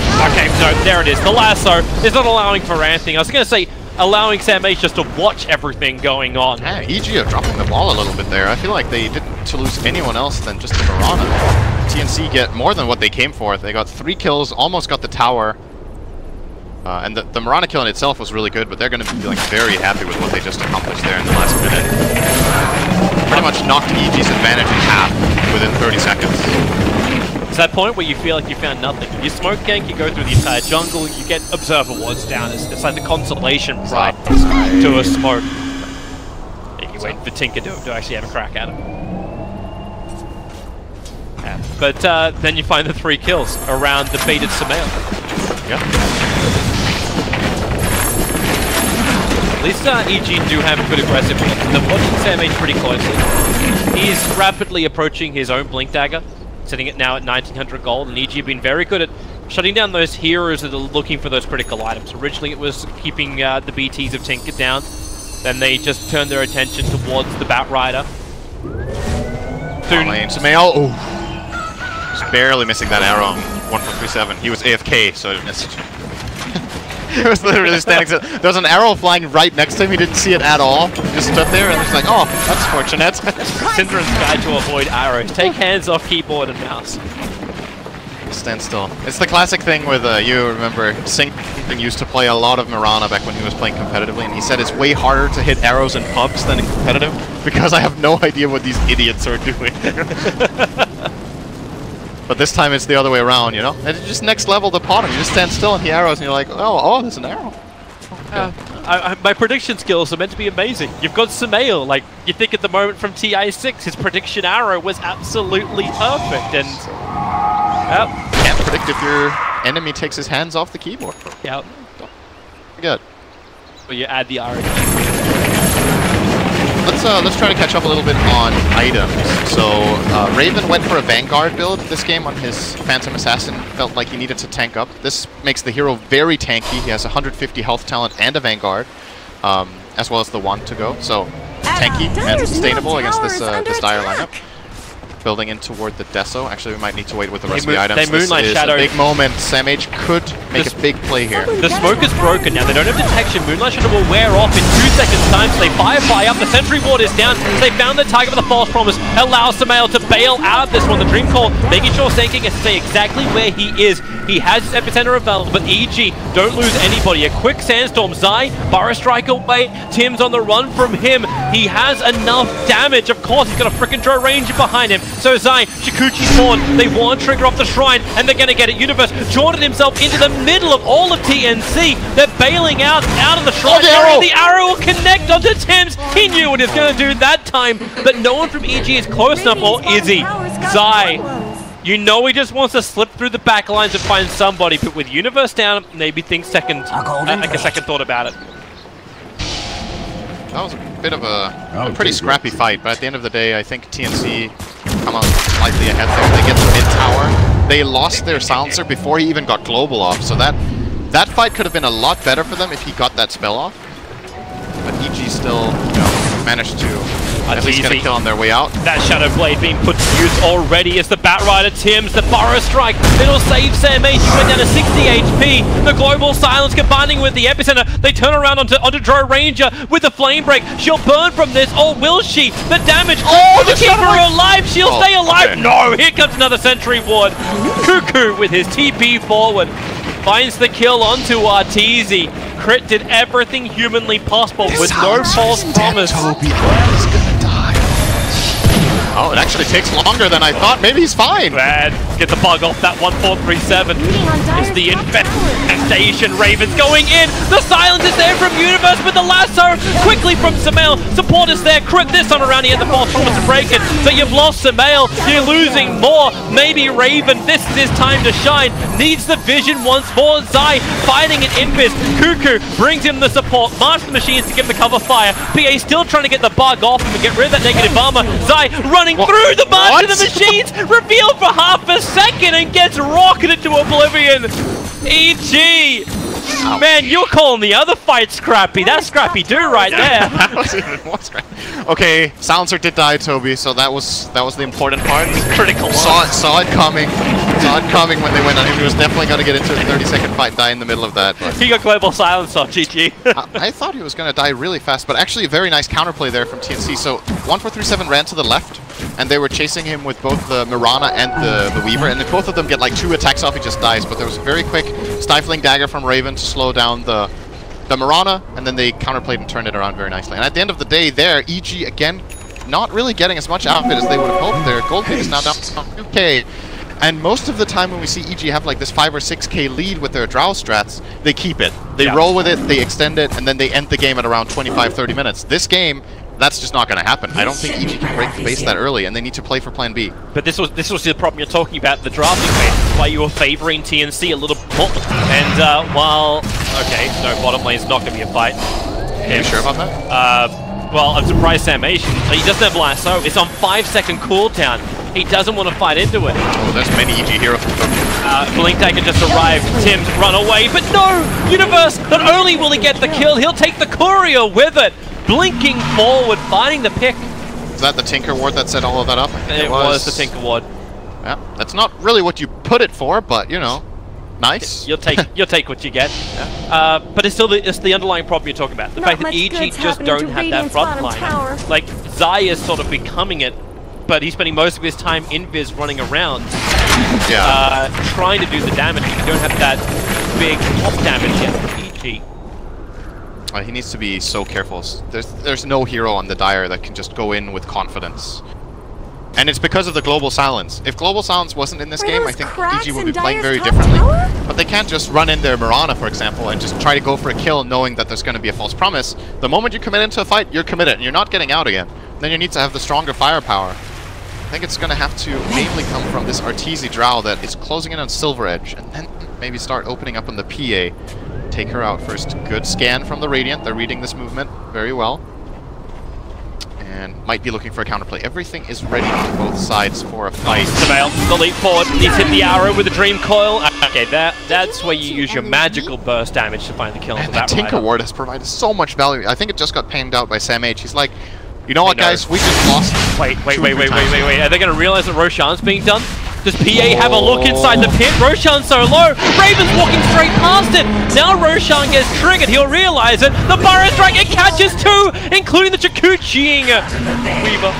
Arteezy is away. What a snipe, Support is there. Yeah, if there's one thing EG aren't lacking is physical damage. They can kill Rosh pretty damn fast with a Crest, Swarm, and this Drow Ranger right-clicking. Dire's bottom tower needs some help. And Zai's going to be more than happy to die for the cause there. Do you like the Silver Edge from the Drow Ranger? Yeah, I do. It's strictly because of the PA, I think. And it's good enough, I think. Like, the Shadow Blade often provides the value that you need, but in this game the upgrade is valuable enough to go for it straight away, I think. It's going to give them a chance to kill that PA. As you talked about, they have the burst. They just need to be able to control him a little bit. Really good scan from EG. They scanned just north of Roshan, looking for the rotation from TNC, and they pinged on two heroes. Already understanding the Tinker was in the lane and the SK was coming down. They back up and hold me into town. A little bit more reinforcements, babysitting Arteezy more than anything else. But now if EG want to attack, there is still that aggressive observer lord. Of course, Mr. Invisible Arteezy just walks straight underneath Raven, I don't... They see Tim. Again, this is how Tim's died last time on the top lane. Hiding in the trees, thought he was fine, but the Dire Vision, the Observer just sees where the SK is preparing his attack. They really want to fight this? TNC are sticking around. If Sumail shows on this bottom wave, they could go for a play. EG are splitting up now. They're pinging him out. This is a dead puck if they see it. Yeah, such a long way. It's still a Yule Scepter on the puck. He just blinked. He orbed. The question is, can he fade shift in time? He's able to do so. Global Silence. He's got the Yule Scepter available as well. Breaking free. Universe into the phase shift. Not only does he bait out the gank, he'll escape the gank, and Global Silence got burned for it. Bottom lane TPs are kicking in. Tims gets the Burrow Strike out. Looking for the kill over on Zai. Rocket Supply forward. They saw which way Zai went. He went north.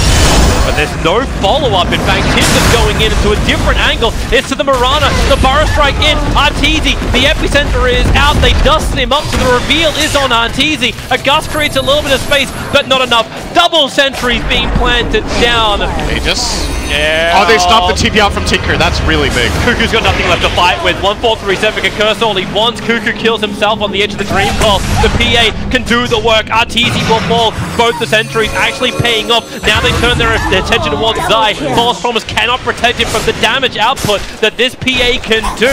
And they're looking for more. It's crit. Raven will have himself a double kill. Tim, the Burrow Strike barely missing Universe. They could have been all dead.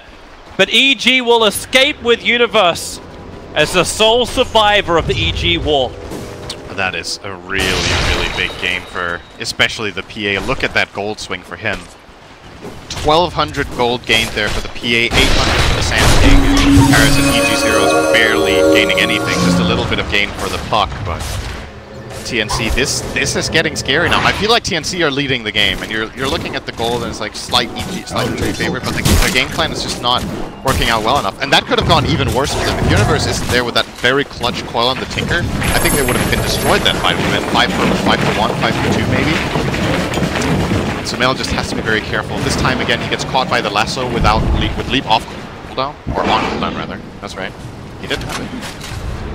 He just couldn't really do that much in that fight on his Mirana. Invisibility. Die. Stalking. Finding an invis rune. Take that. If he really wants to do anything about Tims, if he has a little bit of extra help. They don't have that long range arrow. Crit's the only one who's nearby. So yeah, it looks like this is just going to be him trying to leech an Ancient. But Cuckoo is getting into a better position. Time and time again. Blink as well as BTs.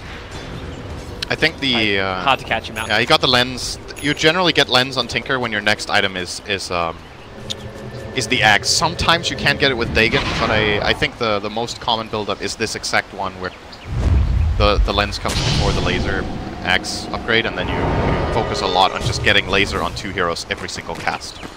I just broke the smoke. They had that smoke for a grand total of 0.5 seconds. And he's still got the Observer Ward down. They burned a Dust Charge. So the Obs Ward will remain. And TNC initiation time. Dire's bottom tower is being chipped away. I don't think EG has any interest in defending something like this. It's hard right now. Raven, by the way, building into Manta style. Oh, they're going to hesitate. The scan pinged. It actually clipped onto Zai, who was just a little bit further up on the left. So they're very, very worried about an EG initiation.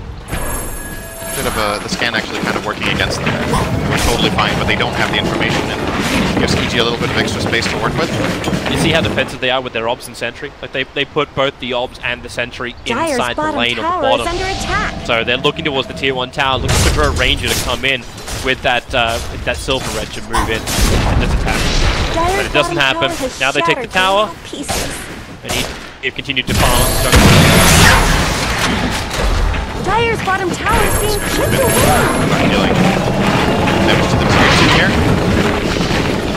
Puck gets caught by Sam H here. This is pretty bad for EG. They don't have Oracle in any position to help. I think, yeah, they spotted each other there actually. But Sam H has kind of made a perimeter here that EG aren't coming into, so they're going to go for the top tier 1. They will get it. Jeez, it takes a beating though. But at the same time, the tier 2 tower's gone. So tier 1 and tier 2 for a tier 1. You'll take that trade, especially with the Tinker on the field.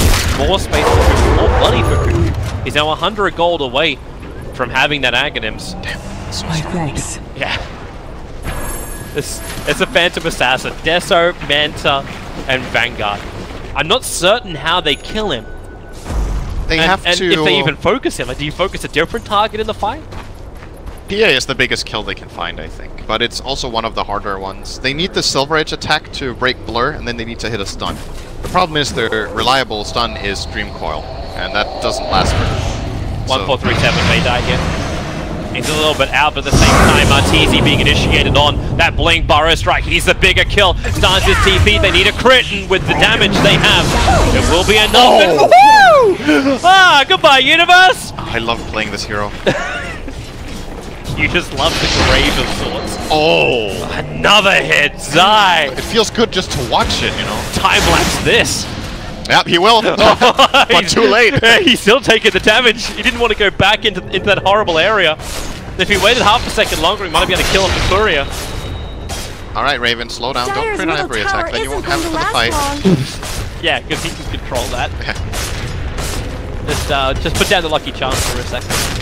Dire's middle tower is under attack. This is kind of funny. You look at Crit and he has 7 urns on the Oracle, but he just can't use them in the fight because heroes are getting bursted too fast. Like he doesn't really get to heal people up. It's very uncharacteristic to see this many charges on an urn in a competitive game. It happens quite a lot in top games where you're not watching your economy with it. Half many up. boost this urn. Maybe he's got to put on the Tinker every time he sees it. Yeah, that's pretty good, but he's never going to be in range. Yeah, the range is the issue.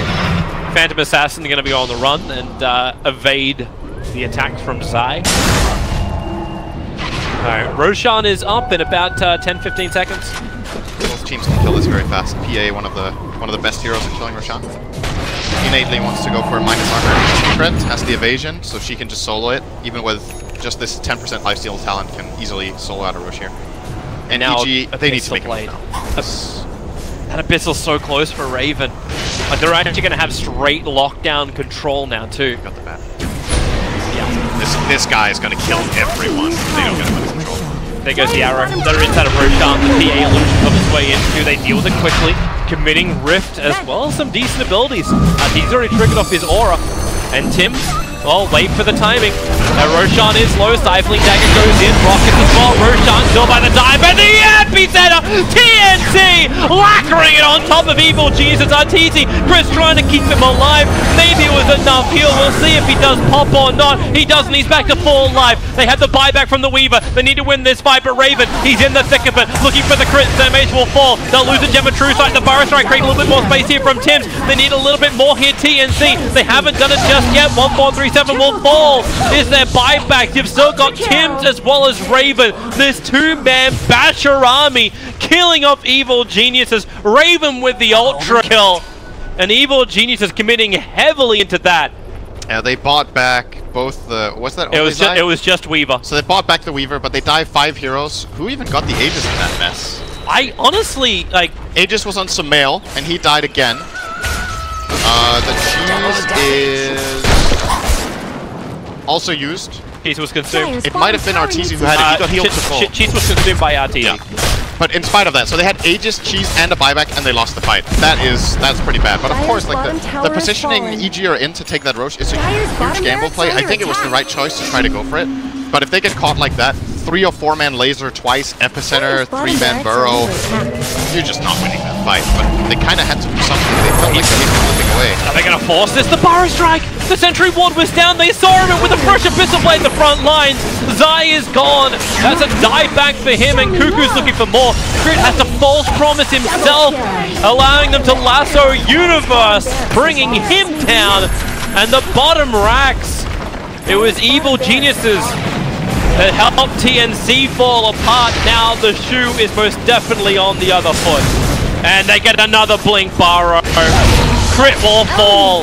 Arteezy trying to be the cannon under the tier 4 towers. They will actually bring down Sam 8. The PA into the back lines. The laser, the rockets, the bash. Arteezy will fall. And EG will lose a second lane of racks guaranteed. The question is, how much longer do they stick in this game? Do they believe they still have what it takes? The draw lineup has failed. Yeah, it's pretty much failed at this point. I mean, it's still possible. I don't think they should GG out. There is a chance of getting a bite. They win. And the reason, I think the chance that they have is still that PA doesn't have a BKB. He might buy one now, or he might just go even harder on the damage. So they can kill Raven with the right combination. Everything just clicks. Like you hit a good arrow, you get Silver Edge off, and everyone bursts him. It is really, really hard though. And I don't think they're going to win the fight if they don't kill Raven first. I think he's just going to slowly kill everyone together with the Tinker. But there's no way they can do it though. This Manta style was actually a really key pickup. He used it in that last fight at the Rosh Pit to remove Fate's Edict. One of the good counterplays EG have to this PA. It just doesn't exist. When he gets disarmed, he just breaks it and kills the Oracle right away, because Oracle has to expose himself to even get that spell off. And he can get punished really, really hard by Raven. And TNC very well executed game in my opinion here. This is not easy to play. Like when you're playing against a draw lineup and you're this far behind this early, it's difficult. But they found the two fights that they needed to put themselves in a great position. And now it looks like Raven, no BKB plans. He's gonna go for the butterfly once he gets that. Yeah. How do you do it? You don't. It's just that simple. Evil Geniuses can win over trade that he just goes in solo and away from everyone else from TNC, but they can't control. They don't have that wonderful chronosphere that Universe could bring in game 1. Instead, it's Tims being the aggressor. Tims' Burrow Strike catching out 2-3 heroes every time. He's only now just looking to build up his Aghanim Scepter.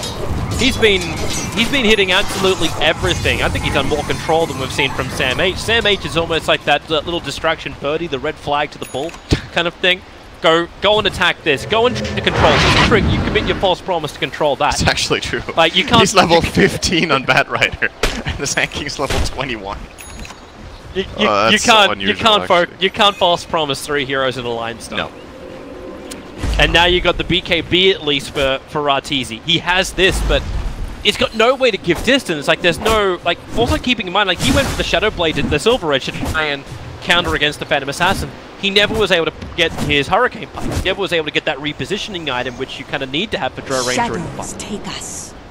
Yeah, that's a fair point that he could have gone for a Force Staff after that Shadow Blade, or maybe even before, and then finished the Silver Edge. Oh, here they come. Hurt him. Moonlight Shadow, they're right on top of TNC. How do they do it? The Global Silence 1437, cancelling them off.